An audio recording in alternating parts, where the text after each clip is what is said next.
YouTube, welcome back in. Thanks for checking out another episode I got here. In today's video, we're going to go ahead and go through all the storylines of day 4. We're going to talk about the London matchup. We're going to talk about the OGLA matchup. That's the one that really had some spicy tweets back and forth. We'll go through all of that one. We'll talk about Atlanta versus Chicago. We'll talk about Dallas versus Toronto. We'll talk about all of it. We'll get you set for day 5, which is everybody's last chance to make it to playoffs weekend next weekend. So without further ado, let's go ahead. Let's bring this up.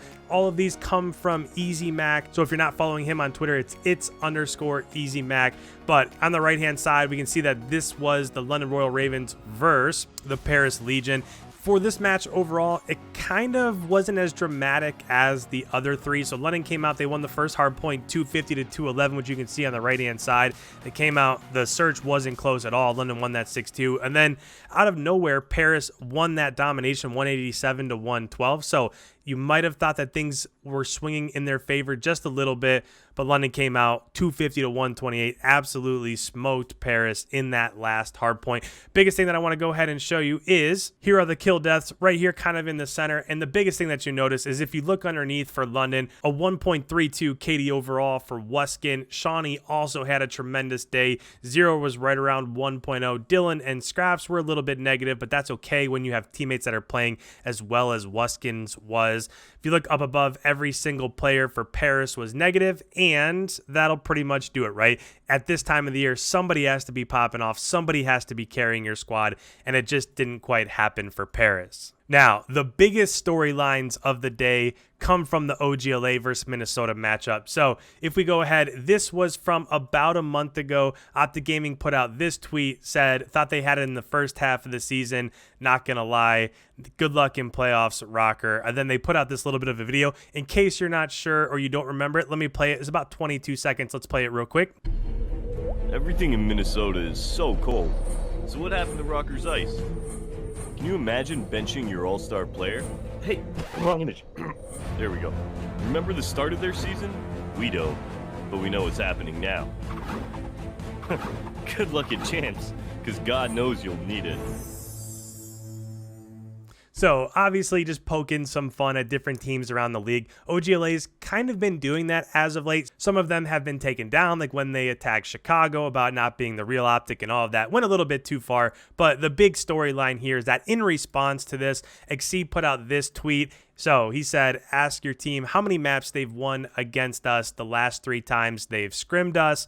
And underneath, you get a bunch of comments where people are just laughing at them, and a ton of people are telling them to just go through and delete these, right? That's kind of the common theme here, is that Exceed, he came onto the scene. He hasn't really proven much. So before you do anything like this, make sure that you get a couple wins or you have something to back up your trash talk. So if we go ahead and we go through on and we look at the match overall, this is the scoreboard on the right-hand side. This was super close, and I'm going to break down this first one for you because Minnesota absolutely should have won that first Azir Cave hardpoint, but OGLA made a comeback, won 250 to 244 in a fashion that not anybody would have predicted. After that, it was basically lights out, right? OGLA came out, won the search and destroy 6-1.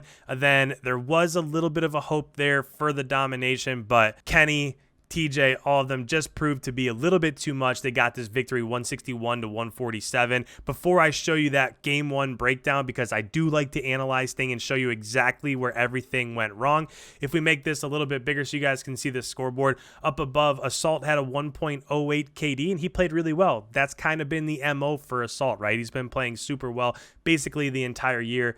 But Asim had a 0.65, Exceed had a 0.72, Silly was negative, Alex was negative. So outside of Assault, there wasn't much there in terms of help.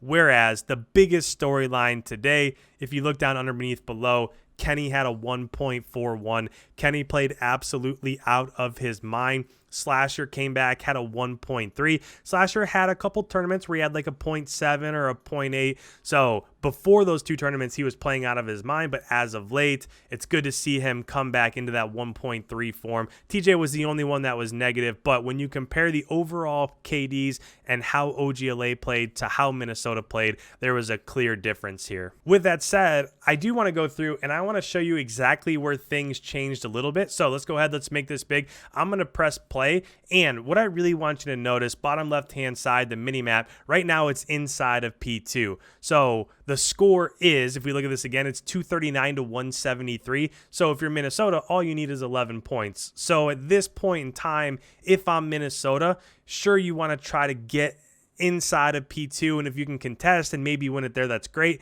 but your main focus should be towards trying to win as it rotates over to P3. So if I'm Minnesota, what I'm trying to do at this point in time is get set up inside of P3, and then get choke points right here, and don't allow it to where OGLA can leave their spawn and get out of P2, right? Cut off these lanes right here. If you can get set up inside of P3, that's how you can go ahead and put this map away. As we go ahead and get this rolling here, in the bottom left-hand corner, look at the number 7 arrow. So if you're seeing right here, this is TJ. So TJ Haley is escaping a little bit, and as he's pushing through mid, that's taking Minnesota and that's putting them back in this P4 spawn.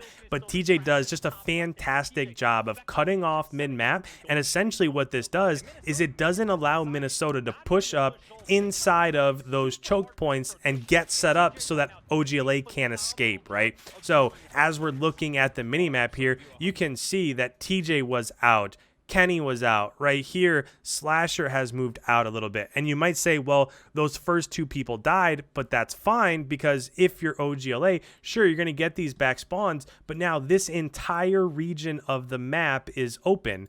And the same thing happened for P4. They turtled, ended up losing as it rotated out. And after that happened, morale was just completely shot. And of course, the big storyline here was the replies from Draza and from Kenny. They definitely didn't pull any punches here. Here's the reply from Draza. I'm not going to go ahead and read this. And then here is the reply from Kenny. If there's anything to mention here, it's that when it comes to scrims, that's probably not something you want to brag about, right?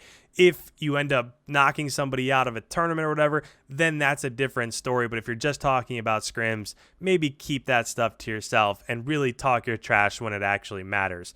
Moving on, if we move forward, biggest matchup of the day was Atlanta versus Chicago. So in this one, right-hand side, Atlanta came out, won that hard point 250 to 177. After that, Chicago clutched up in the round 11 on Arklov Peak to take that search 6-5. After that, Atlanta came back in the domination, won 167 to 150. This went back and forth, even all the way up through the map 5 round 11. Chicago won 250 to 196 in the hard point, and then it was a 4-4 tie in that Ramaza search and destroy when Major Maniac made a massive play. So with that, I'm going to go ahead, and I do want to bring this up for everybody. As we go ahead and press play, notice if you're looking at the minimap in the bottom left-hand corner, Chicago is going to take this bomb and they're going to push it towards A. And this is the very first time that they elected to do this. So you're figuring if you have everybody going towards A, this is probably going to end up going your way. But as we can see on screen,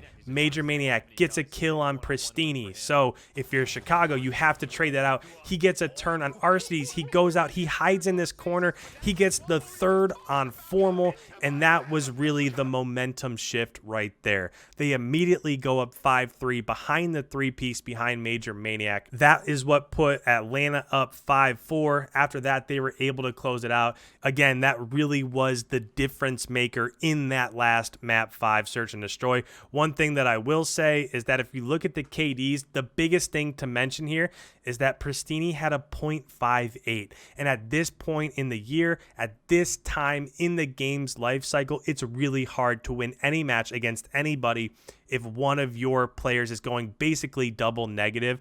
Whereas if you look at Atlanta up above, 1.18 for Abizi, 1.18 for Priesta, 1.02 for Celium. In fact, a lot of the time, Celium was winning rotations in hardpoint without even killing anybody. He was just getting out early and earning those rotations. If we look underneath, Formal had a really good day. So did Scump, so did Envoy. Arcides and Pristini, they were both negative. So that drops them into the losers bracket, and we'll see how they end up matching up as we move forward into day 5. Last storyline of the day here was the matchup between Toronto and Dallas. Dallas came out, looked really good in that first hardpoint. They won 250 to 182. After that, there was a bit of a momentum shift. So Toronto came out, won the next search and destroy 6-4. They clutched up in that domination, won by 3, but where I really feel like the tides turned for good was in that second hardpoint, which Dallas won 250 to 107. Let me say that again. 250 to 107. This wasn't 250 to 207. It was 250 to 107. And once you get beat like that, I think it puts that little bit of doubt in your mind. If we look at the scoreboard right here, you can see the overall scores. And if you look up above, Shotzi was +6, Krim was +15, Clay was +8, Illy +6, Hugh +10. If you add those up, Dallas was +45 in that last hardpoint match. And of course, if you get beat like that, you're going to do everything you can to come back in that last search and destroy, but that is pretty tough to come back from. Dallas ends up winning that last search and destroy 6-2, and that rounds out day 4 of Call of Duty Champs. With that, guys, if you're new around here, make sure you hit that subscribe button. Any comments on this one, put them down below. I'm interested, as always, to hear what you guys have to say.